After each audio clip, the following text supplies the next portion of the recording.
ನಮಸ್ಕಾರ ಪ್ರಿಯ ಪ್ರೇಕ್ಷಕರೇ, ಇದು ಬೆಂಗಳೂರಿನ ಒಂದು ಮಳೆಯ ರಾತ್ರಿ ನಡೆದ ಹೃದಯ ಕುಲುಕುವ ಕತೆ.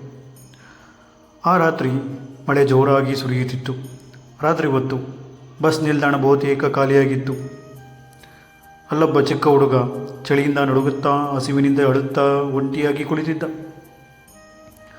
ಅವನ ಕಣ್ಣಿನಲ್ಲಿ ಭಯ, ಮನಸ್ಸಲ್ಲಿ ನಿರಾಶೆ.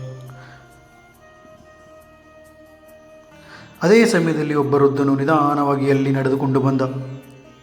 ಅವನ ಕಣ್ಣುಗಳಲ್ಲಿ ಜೀವನದ ನೋವು ಸ್ಪಷ್ಟವಾಗಿತ್ತು, ಆದರೆ ಹೃದಯದಲ್ಲಿ ಇನ್ನೂ ಮಾನವೀಯತೆ ಉಳಿದಿತ್ತು. ಹುಡುಗನ ಸ್ಥಿತಿಯನ್ನು ನೋಡಿ ಅವನ ಹೃದಯ ಒಡೆದಂತಾಯಿತು. ತನ್ನ ಬಳಿ ಇದ್ದ ಶಾಲ್ ತೆಗೆದು ಆ ಹುಡುಗನ ಮೇಲೆ ಒದೆಸಿದ. ಹುಡುಗ ಸ್ವಲ್ಪ ನೆಮ್ಮದಿಯಿಂದ ನೋಡಿದ. ನಂತರ ತನ್ನ ಬಳಿ ಇದ್ದ ಒಂದೇ ಒಂದು ಹೊತ್ತಿನ ಊಟವನ್ನು ಕೂಡ ಅವನು ಆ ಹುಡುಗನಿಗೆ ನೀಡಿದ. ಹಸಿವಿನಿಂದ ಅಳುತ್ತಿದ್ದ ಹುಡುಗ ಕಣ್ಣೀರಿನ ಮಧ್ಯ ಅವನದನ್ನು ತಿನ್ನಲು ಶುರು ಮಾಡಿದ. ವೃದ್ಧನು ಹಸಿವಿದ್ದರೂ ಅವನ ಮುಖದಲ್ಲಿ ಸಣ್ಣ ನಗು ಮೂಡಿತ್ತು.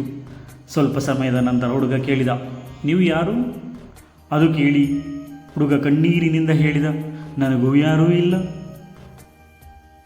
ಆ ಮಾತು ಅವರಿಬ್ಬರ ಹೃದಯಗಳನ್ನು ಒಂದಾಗಿಸಿತು. ಆದರೆ ಆ ಕ್ಷಣವೇ ಅವರ ಜೀವನದಲ್ಲಿ ದೊಡ್ಡ ತಿರುವು ತಂದುಕೊಟ್ಟಿತು. ಹಠಾತ್ ಒಂದು ವ್ಯಾನ್ ಅಲ್ಲಿ ಬಂದು ನಿಂತಿತು. ಕೆಲವರು ಇಳಿದು ಆ ಹುಡುಗನನ್ನು ಬಲವಂತವಾಗಿ ಎಳೆಯಲು ಆರಂಭಿಸಿದರು. ಹುಡುಗ ಭಯದಿಂದ ಕೂಗಿದ, "ಅಪ್ಪ ಉಳಿಸಿ, ಅಪ್ಪ ಉಳಿಸಿ." ಆ ಒಂದು ಪದ ವೃದ್ಧನ ಹೃದಯವನ್ನು ಕದಲಿತು. ಅವನು ಹೆದರದೆ ಮುಂದೆ ಹೋಗಿ ಅವನನ್ನು ಬಿಡಿ ಬಿಡಿ ಎಂದು ಕೂಗಿದ. ಅವರು ಅವನನ್ನು ತಳ್ಳಿದರು. ಅವನು ಮತ್ತೆ ಎದ್ದು ನಿಂತ. ತನ್ನ ವಯಸ್ಸನ್ನೇ ಮರೆತು ಆ ಹುಡುಗನಿಗಾಗಿ ಜೀವವನ್ನು ಪಣವಾಗಿ ಇಟ್ಟು ಹೋರಾಡಿದ. ಕೊನೆಗೆ ಪೊಲೀಸರು ಅಲ್ಲಿಗೆ ತಲುಪಿದರು. ಆ ದುಷ್ಟರು ಓಡಿ ಹೋದರು. ಹುಡುಗ ಓಡಿ ಬಂದು ವೃದ್ಧನನ್ನು ಬಿಗಿಯಾಗಿ ತಪ್ಪಿಕೊಂಡ.